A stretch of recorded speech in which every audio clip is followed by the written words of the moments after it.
नमस्कार, आप सबका इस भगवत प्राश्रय यूट्यूब चैनल पर स्वागत है। आज हम वाल्मीकि रामायण के बालकांड के 9वें और 10वें सर्ग का श्रवण करेंगे। इससे पूर्व में हमने 7वें और 8वें सर्ग का श्रवण किया था, जिसमें 7वें सर्ग में महाराज दशरथ के मंत्रियों के बारे में बताया गया था, किस प्रकार के उनके मंत्री थे। और 8वें सर्ग में राजा के मन में आया कि मैं पुत्र का प्राप्ति के लिए अश्वमेध यज्ञ कराऊं। उन्होंने अपने गुरुजनों के सामने इसे रखा और उन्हें अनुमति मिली, और किस प्रकार यज्ञ की तैयारी की जाए उन सब के दिशा निर्देश मिले। और राजा ने अपने मंत्रियों से कहा कि उन सब की तैयारी की जाए। अब 9वें सर्ग में का श्रवण आज हम करेंगे। तो 9वें सर्ग के उसी क्रम में हम आगे चलते हैं 8वें से 9वें सर्ग में। तो इसमें शुरू करते हैं। पुत्र के लिए अश्वमेध यज्ञ करने की बात सुनकर सुमंत्र ने राजा से एकांत में कहा, महाराज एक पुराना इतिहास सुनिए। मैंने पुराण में भी इसका वर्णन सुना है।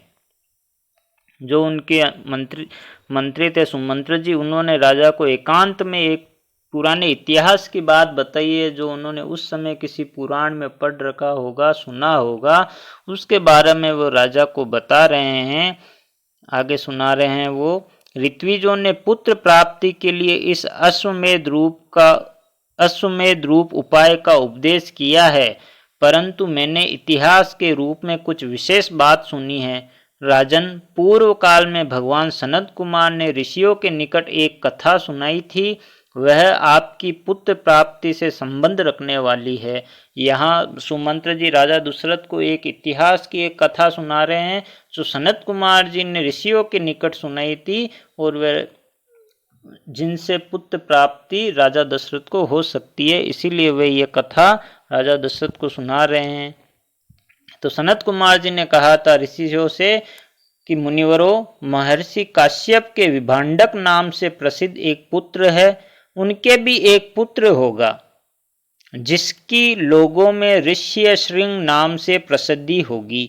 वह ऋष्यशृंग मुनि सदा वन में ही रहेंगे, और वन में ही सदा लालन पालन पाकर वे बड़े होंगे। सदा पिता के साथ रहने के कारण विप्रवर ऋष्यशृंग दूसरे किसी को नहीं जानेंगे। राजन, लोक में ब्रह्मचर्य के 2 रूप विख्यात है, और ब्राह्मणों ने सदा उन दोनों स्वरूपों का वर्णन किया है। एक तो है दंड मेखला आदि धारण रूप मुख्य ब्रह्मचर्य, तथा दूसरा है ऋतु काल में पत्नी समागम रूप गौण ब्रह्मचर्य। उन महात्मा के द्वारा उक्त दोनों प्रकार के ब्रह्मचर्यों का पालन होगा। इस प्रकार रहते हुए मुनि का समय अग्नि तथा यशस्वी पिता की सेवा में ही व्यतीत होगा। मतलब वह हवन करेंगे और अपनी पिता की सेवा करेंगे। उसी समय अंग देश में रोमपाद नाम के एक बड़े ही प्रतापी और बलवान राजा होंगे। उनके द्वारा धर्म का उल्लंघन हो जाने के कारण उस देश में घोर अनावृष्टि हो जाएगी, जो सब लोगों को अत्यंत भयभीत कर देगी। और उसी समय एक अंग देश में एक राजा होंगे रोमपाद, जो बड़े ही प्रतापी होंगे और बलवान होंगे, लेकिन उनसे कोई धर्म का कोई उल्लंघन हो जाएगा। इस कारण उसके दंड स्वरूप उनके शासन में बरसात नहीं होगी, और सब लोग भयभीत हो जाएंगे। और वर्षा बंद हो जाने के कारण राजा रोमपाद को भी बहुत दुख होगा।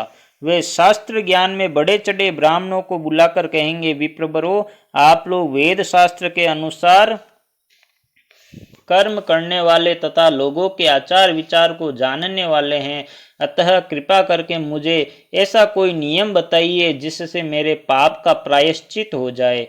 राजा के ऐसा कहने पर वे वेदों के पारंगत विद्वान सभी श्रेष्ठ ब्राह्मण उन्हें इस प्रकार सलाह देंगे। राजन, विभांडक के पुत्र ऋष्यशृंग वेदों के पारगामी विद्वान हैं।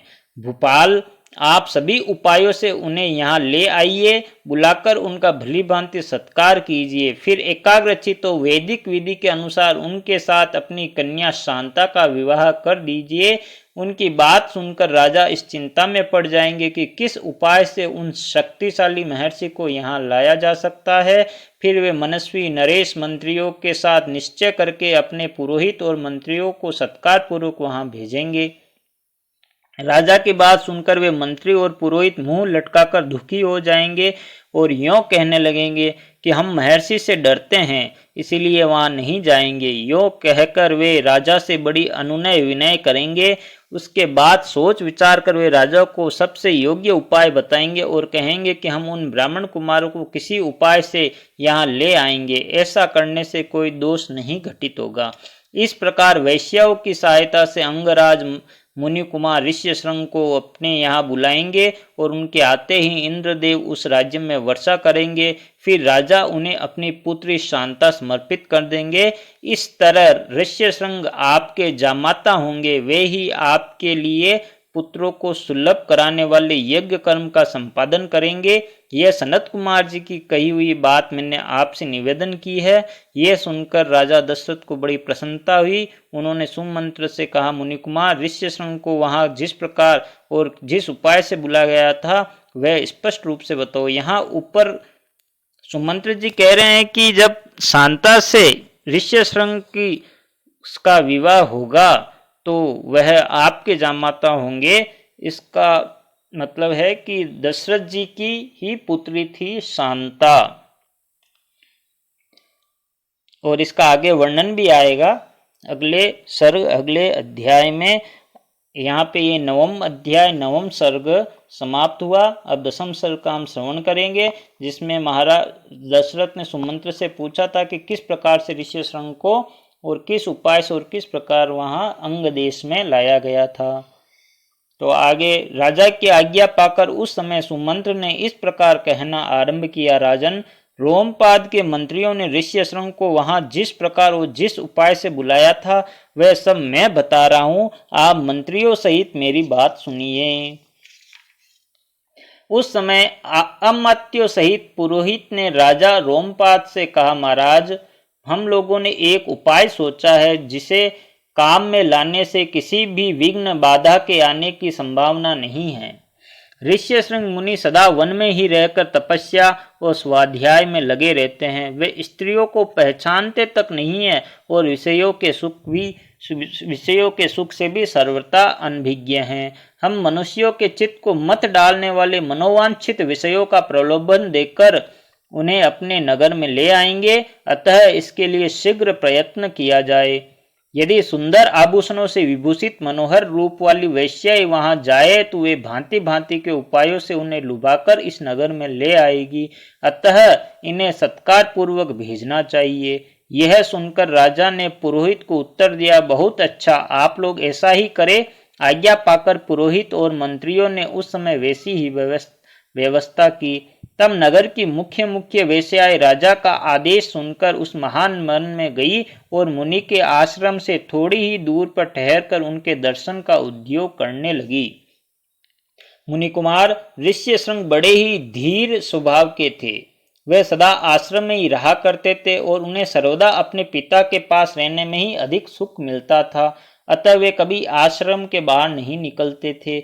उन तपस्वी ऋषि कुमार ने जन्म से लेकर उस समय तक पहले कभी भी न तो कोई स्त्री देखी थी और न ही पिता के सिवा दूसरे किसी पुरुष का दर्शन किया था।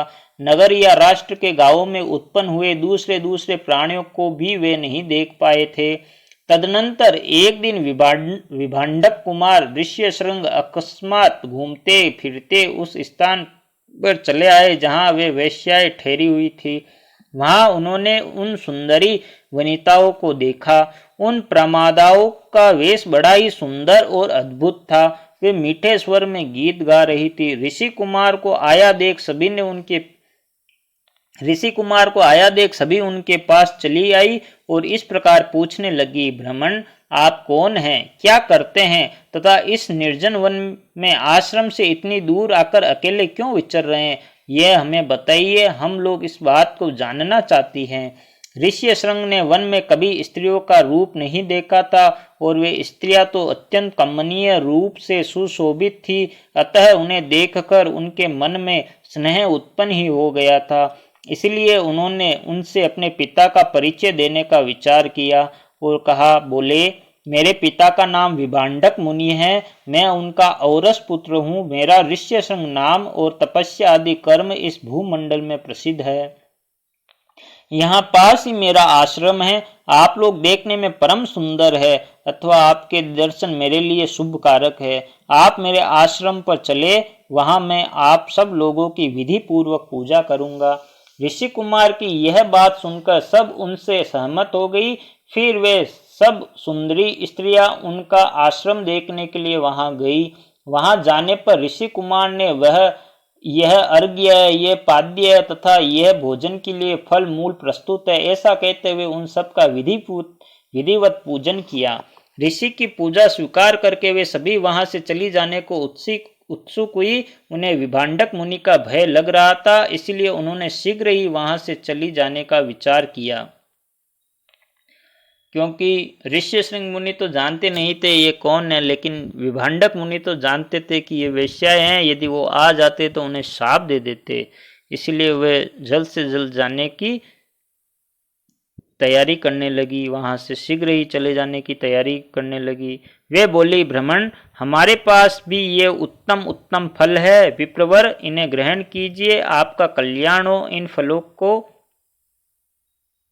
शीघ्र ही खा लीजिए, विलंब न कीजिए। ऐसा कहकर उन सब ने हर्ष में भरकर ऋषि का आलिंगन किया और उन्हें खाने योग्य भांति भांति के उत्तम पदार्थ तथा बहुत सी मिठाइयाँ दी।